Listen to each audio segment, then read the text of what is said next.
नमस्कार and welcome to Bodhisattva institute.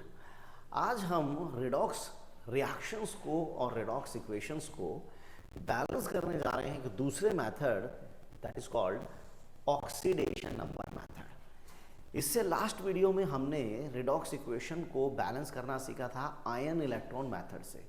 वैसे कोई खास डिफरेंस नहीं है दोनों में, लेकिन क्योंकि दो मेथड के नाम चले आ रहे हैं, बुक्स में दिए जाते हैं, हल्का फुल्का डिफरेंस होता है।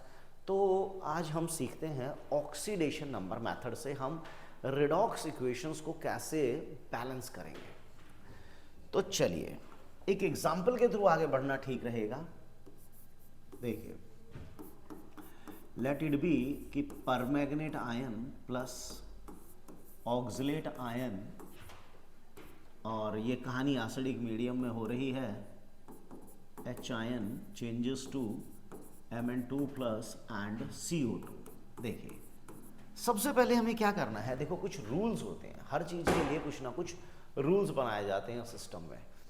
पहला रूल ये है कि हमें सभी एटम्स की ऑक्सीडेटिव स्टेट को मेंशन करना है कि एक एटम की ऑक्सीडेटिव स्टेट कितनी है। सबसे बेस्ट रहेगा कि इनके ऊपर ही उसको लिख लिया जाए।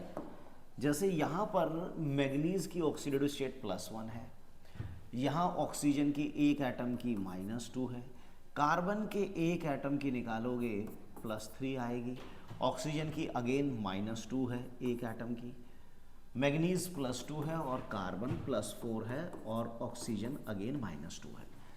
तो जब ये आप पहला स्टेप कर लेते हैं कि सभी एटम्स की ऑक्सीडेटिव स्टेट को आप मेंशन कर देते हैं, तो अब आपका दूसरा स्टेप है ये पता लगाना, चोर सिपाही का पता लगाना कि कौन एटम ऑक्सीडाइज हो रहा है और कौन रिड्यूस हो रहा है। तो यहाँ पर अगर हम देखें तो मैग्नीज कहीं ना कहीं हमें रिड्यूस होता हुआ दिखेगा।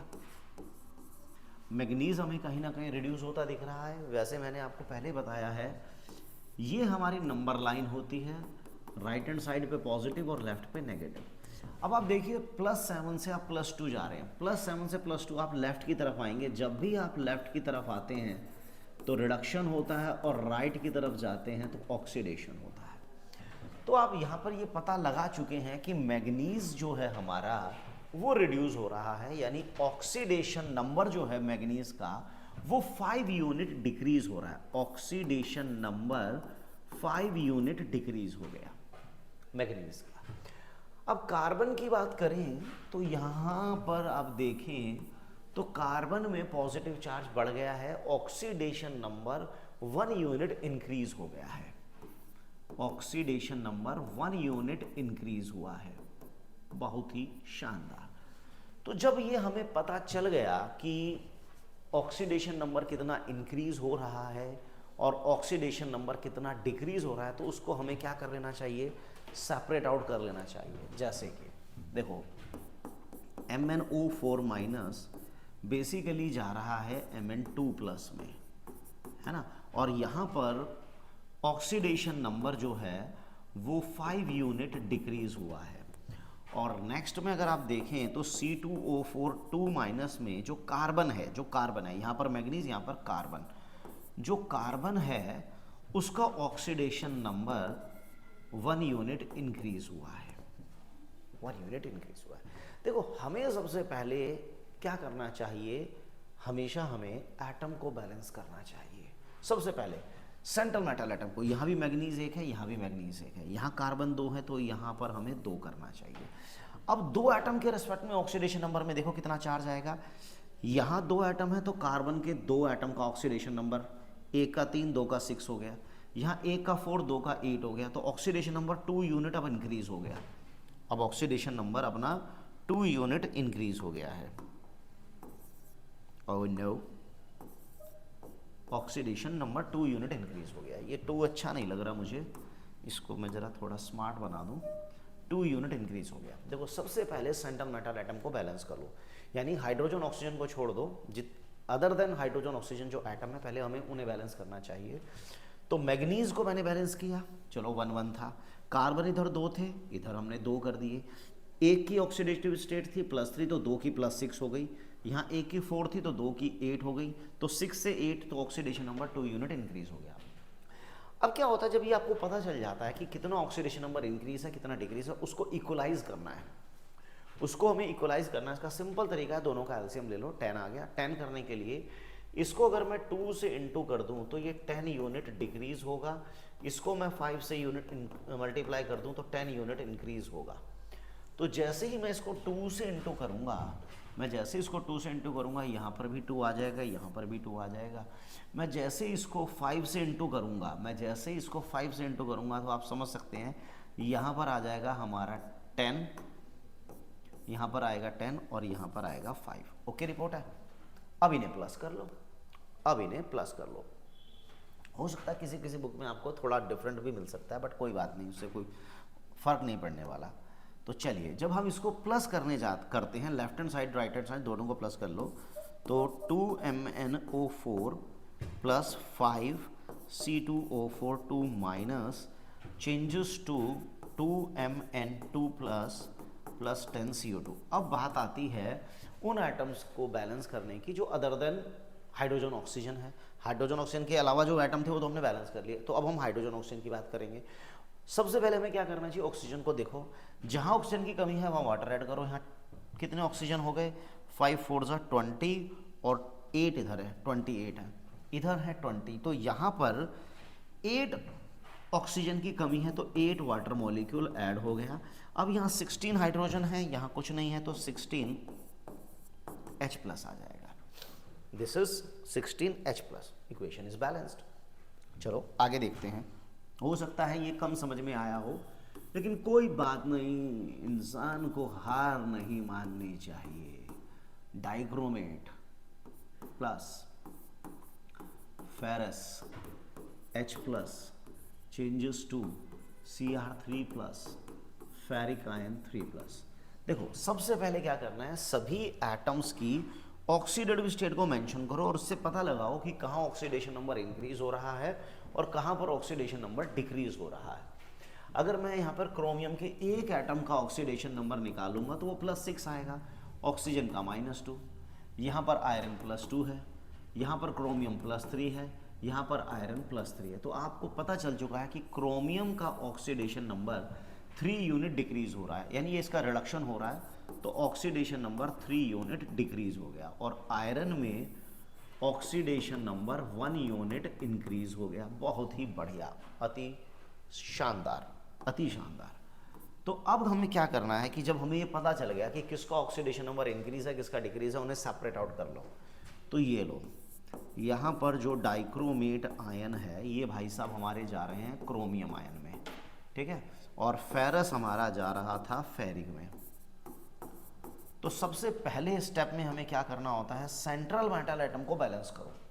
सेंट्रल मेटल एटम को देखो, इसमें एक एटम का चार्ज था 6, यहाँ एक एटम का है 3, तो ऑक्सीडेशन नंबर 3 यूनिट डिक्रीज हो रहा था। लेकिन सबसे पहले हमें क्या करना है, सेंट्रल मेटल एटम को बैलेंस करना है। यहाँ क्रोमियम के 2 एटम है, इधर 2 हो गए।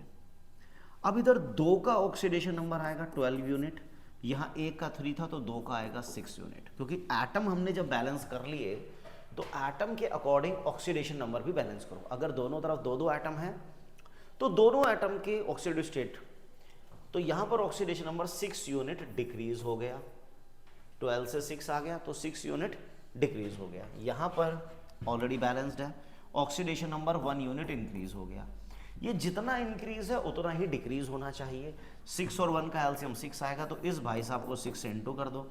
अगर हम इसको 6 से इंटू करेंगे तो 6 डिक्रीज और 6 इंक्रीज होगा, तो यहाँ भी 6 आ जाएगा, इधर भी 6 आ जाएगा। अब हम इन्हें प्लस कर लेते हैं। देखो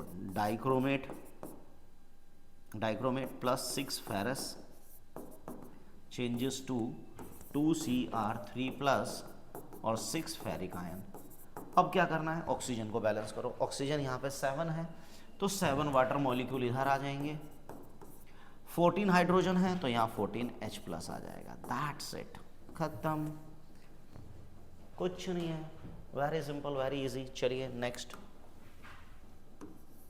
और अभी ये मैं एसिडिक मीडियम में ही आप लोगों को करवा रहा हूँ।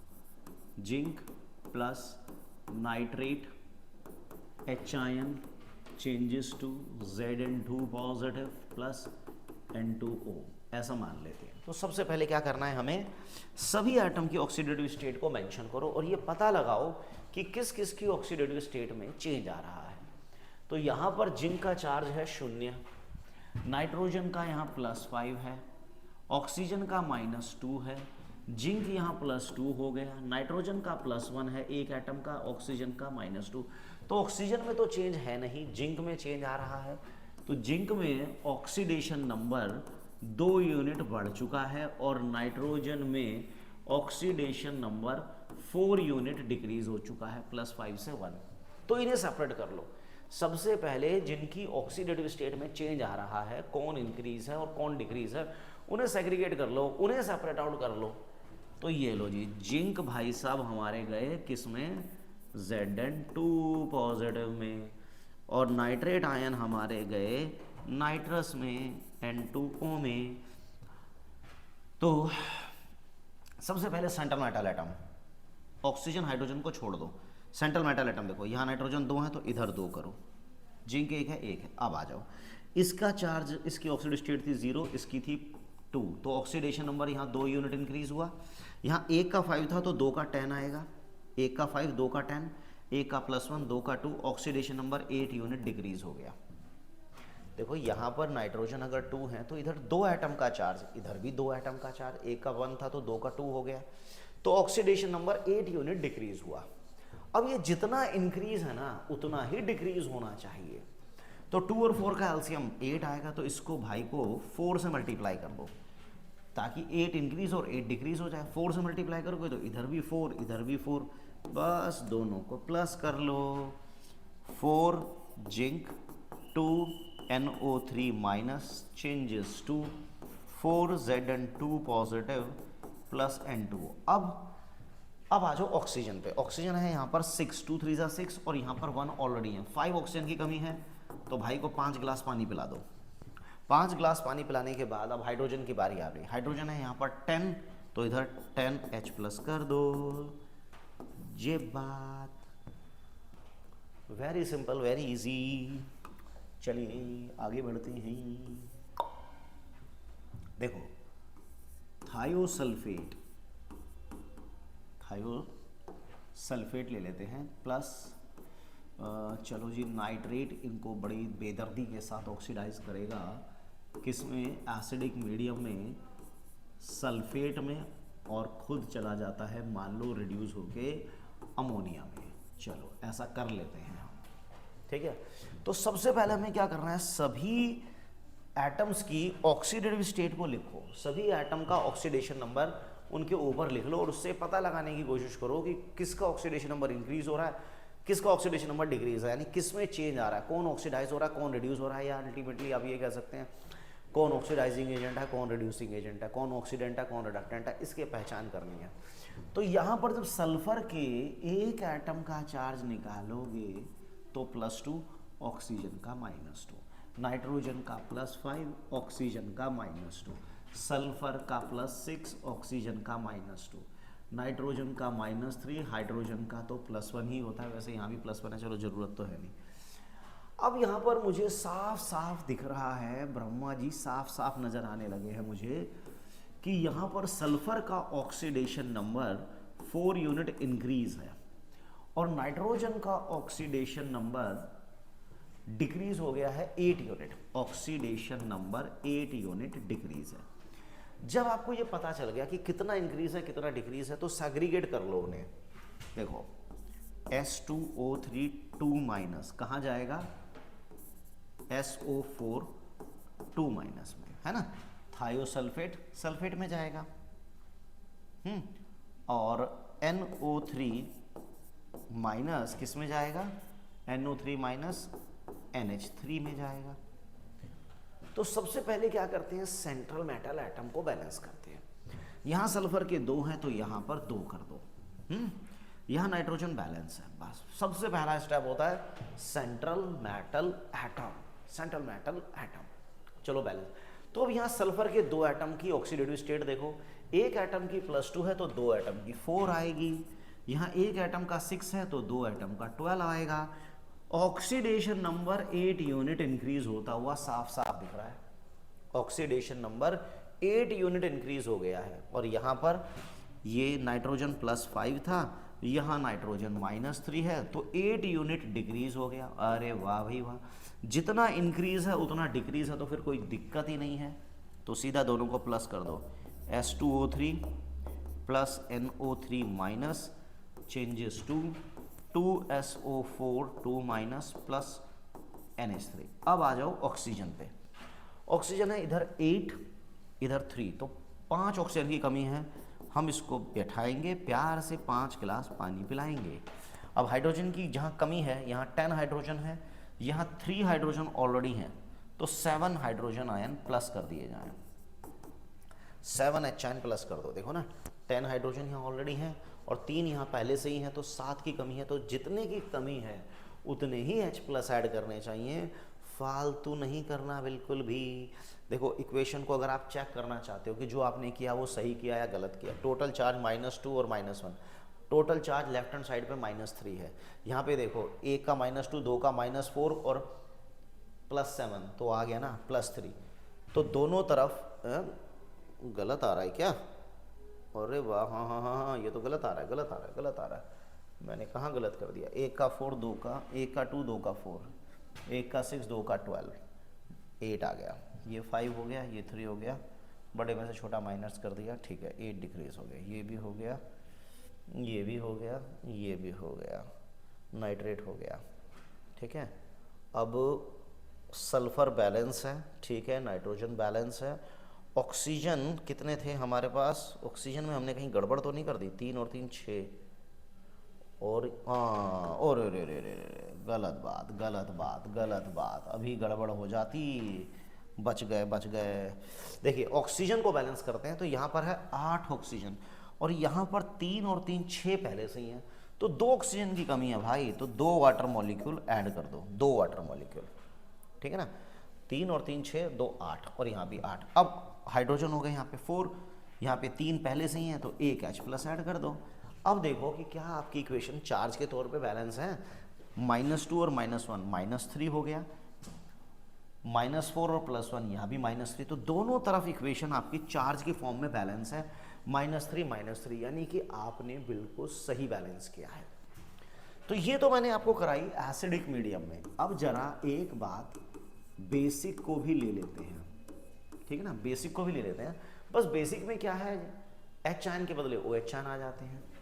देखिए जरा, MnO4- plus I- plus water changes to MnO2 plus IO3-। देखिए चलो अभी मैं वाटर को हटा देता हूँ, ये अपने आप ही बैलेंस हो जाएगा, ठीक है। तो लेते हैं, सबसे पहले हमें क्या करना होता है, सभी एटम्स की ऑक्सीड स्टेट मेंशन करनी है। नाइट्रोजन +7, ऑक्सीजन -2, ये तो -1 है। मैग्नीज +4 हो गया, यहाँ आयोडीन +5 और ऑक्सीजन -2। ऑक्सीजन में कोई चेंज नहीं है। मैग्नीज की ऑक्सीडेटिव स्टेट 7 से 4 हो गई, यानी कि यहाँ पर ऑक्सीडेशन नंबर 3 यूनिट डिक्रीज है। और आयोडीन में -1 से +5 हो गई, तो ऑक्सीडेशन नंबर 6 यूनिट इंक्रीज है। तो ये इंक्रीज और डिक्रीज को जरा पहले सेग्रीगेट कर लो भाई। MnO4- हमारा जा रहा था MnO2 में, है ना, MnO2 में, और I- हमारा जा रहा था IO3- में। सबसे पहले हमेशा सेंट्रल मेटल एटम को बैलेंस करो, हाइड्रोजन ऑक्सीजन को छोड़कर जो है उन्हें बैलेंस करो। मैग्नीज 1 है, यहाँ भी 1 है, आयोडीन 1 है, यहाँ भी 1 है। ओ हो, बहुत बड़ा काम निपट गया। अब आते हैं इंक्रीज डिक्रीज। देखो यहाँ पर क्या है ना, मैग्नीज की ऑक्सीडेटिव स्टेट 7, यहाँ पर 4, तो 3 यूनिट डिक्रीज होता हुआ दिख रहा है साफ साफ। यहाँ -1, यहाँ +5, तो 6 यूनिट इंक्रीज हो रहा है।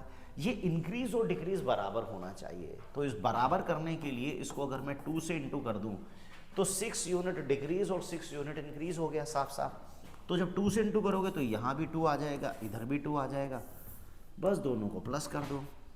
2MnO4- I- changes to 2MnO2 plus IO3- iodate. अब हमें क्या करना है, यहाँ पर हमें बैलेंस करना है अब ऑक्सीजन को और बैलेंस करना है हाइड्रोजन को। अब देखिए कैसे बैलेंस करना है। सबसे पहले चार्ज बैलेंस करो, सबसे पहले चार्ज। यहाँ पर टोटल चार्ज कितना है, -2, यहाँ पर टोटल चार्ज -2 और -1, टोटल चार्ज -3 है, यहाँ -1 है। यहाँ पर टोटल चार्ज देखो, पूरे मॉलिक्यूल का चार्ज -1 × 2 -2 और -1, टोटल हो गया -3, यहाँ केवल -1 है, तो दोनों तरफ -3 होना चाहिए। चार्ज को बैलेंस करने के लिए यहाँ पर 2OH- ऐड कर दो, चार्ज बैलेंस हो गया। देखो -2 और -1 हो गया -3, और यहाँ पर भी -3, चार्ज बैलेंस है। चार्ज के बाद अब ऑक्सीजन को बैलेंस कर लो, ऑक्सीजन की जहाँ कमी होती है वाटर ऐड कर देते हैं। 4 और 3 7, 7 और 2 9 ऑक्सीजन है, और यहाँ पर मात्र 8 है, तो एक की कमी है। तो हम इसको प्यार से बैठाएंगे, एक गिलास पानी पिला देंगे और कहेंगे जय हो। देखो दोबारा सुनो, सबसे पहले हमने क्या किया, सेंट्रल मेटल एटम को बैलेंस किया। मैंने क्या किया, दोनों तरफ मैग्नीज बैलेंस थे, तो एक मैग्नीज की ऑक्सीडेटिव स्टेट 7 है, यहाँ 4 है, तो 3 यूनिट डिक्रीज हुई। यहाँ पर -1 और +5, तो 6 यूनिट इंक्रीज हुई। ये इंक्रीज और डिक्रीज बराबर करने के लिए 2 से इंटू किया, 2 से इंटू किया तो यहाँ भी 2 आ गया, इधर भी 2 आ गया। मैंने दोनों की लेफ्ट हैंड और राइट हैंड प्लस कर दी। उसके बाद मैं बैलेंस करने लगा चार्ज। बेसिक मीडियम में आपको चार्ज को बैलेंस करना है, पहले चार्ज को बैलेंस करना है।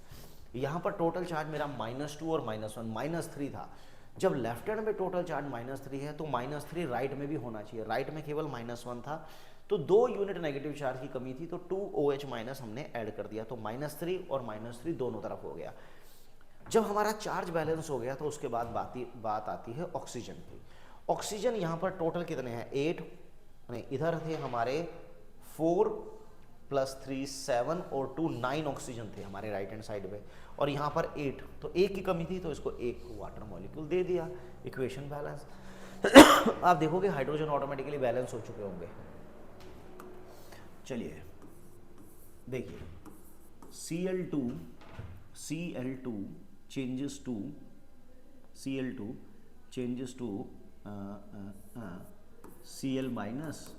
ClO3-। तो सबसे पहले क्या करना है, इसमें सेंट्रल मेटल एटम सभी की ऑक्सीडेटिव स्टेट लिख लो। यहाँ पर नाइट्रोजन कितना आ जाएगा, दिख रहा है हमें 0, यहाँ -1, यहाँ +5। तो क्लोरीन का यहाँ पर ऑक्सीडेशन नंबर डिक्रीज हो गया, 1 यूनिट डिक्रीज हो गया, और यहाँ पर क्लोरीन का ऑक्सीडेशन नंबर 5 यूनिट इंक्रीज हो गया। हमें इन्हें सेग्रीगेट कर लेना चाहिए। Cl2 ClO3- में जा रहा है, और Cl2 Cl- में जा रहा है, तो एक तरफ ऑक्सीडेशन नंबर बढ़ रहा है, एक तरफ कम हो रहा है। चलो हमने सेपरेट कर रहा है ऑक्सीडेशन नंबर इंक्रीज और डिक्रीज को, लेकिन सबसे पहले हमें बैलेंस करना चाहिए सेंट्रल मेटल एटम। क्लोरीन के 2 हैं तो यहाँ 2 कीजिए, यहाँ 2 हैं तो यहाँ 2 कीजिए, राइट। अब यहाँ 1 का ऑक्सीडेशन नंबर 0, 2 का भी 0, यहाँ 1 का 5 है, 2 का 10 है, तो ऑक्सीडेशन नंबर 10 यूनिट इंक्रीज हो गया। ऑक्सीडेशन नंबर 10 यूनिट इंक्रीज हो गया। यहाँ 1 का 0, 2 का 0, 1 का -1, 2 का -2, ऑक्सीडेशन नंबर 2 यूनिट डिक्रीज। तो जितना इंक्रीज है उतना ही डिक्रीज करने के लिए इसे 5 से इंटू करो, तो ये 10 डिक्रीज और 10 इंक्रीज, ये बराबर आ गया। 5 से इंटू जैसे ही करोगे, ये 5 2 10 हो गया, 5 2 10, ये 5 हो गया। अब दोनों को प्लस कर दो, 5 और 1 6 Cl2 आ गया, चेंजेस टू 2 ClO3- 10 Cl-। अब क्या करना है, अब चार्ज को बैलेंस करना है। बेसिक मीडियम में पहले चार्ज को बैलेंस करो। यहाँ टोटल चार्ज 0 है, यहाँ पर -2 और -10 -12 है, तो 12 करने के लिए दोनों तरफ -12 तो मैंने यहाँ 12OH- ऐड कर दिया। चार्ज को बैलेंस करने के लिए OH- ऐड किए जाते हैं। अब यहाँ 12 ऑक्सीजन है, यहाँ पर 6 है, इधर 12 है, इधर 6, तो इधर 6 ऑक्सीजन की कमी है, तो हम भाई को 6 गिलास पानी पिला देंगे। Okay report. ऐसा रिएक्शन जिसमें एक ही मॉलिक्यूल ऑक्सीडाइज और एक ही रिड्यूस हो रहा है, such type of reaction called disproportionation reaction. Disproportionation reaction इन्हें कहा जाता है, जिसमें एक ही मॉलिक्यूल का या एटम का साइमल्टेनियसली ऑक्सीडेशन और रिडक्शन दोनों होता है। Such type of reaction called disproportionation reaction. तो होप आपको ये मेथड समझ में आ गया होगा, ऑक्सीडेशन नंबर मेथड। तो इससे पहले हमने आयन इलेक्ट्रॉन मेथड देखा था। अपने लिए तो दोनों सेम है, कोई खास अंतर है नहीं दोनों में, बस टर्मिनोलॉजी का थोड़ा बहुत डिफरेंस आ जाता है। हम वहाँ पर इलेक्ट्रॉन बोलते थे, यहाँ पर ऑक्सीडेशन नंबर आ जाता है। अदरवाइज बोथ आर 90% सेम, ठीक है, 90 क्या ऑलमोस्ट 100% सेम ही मान के चलो, कोई खास अंतर नहीं है। सो इसी तरह से हम इस चैप्टर को आगे बढ़ाएंगे। मिलते हैं आपसे नेक्स्ट वीडियो में। पढ़ते रहिए, आगे बढ़ते रहिए। Thank you very much.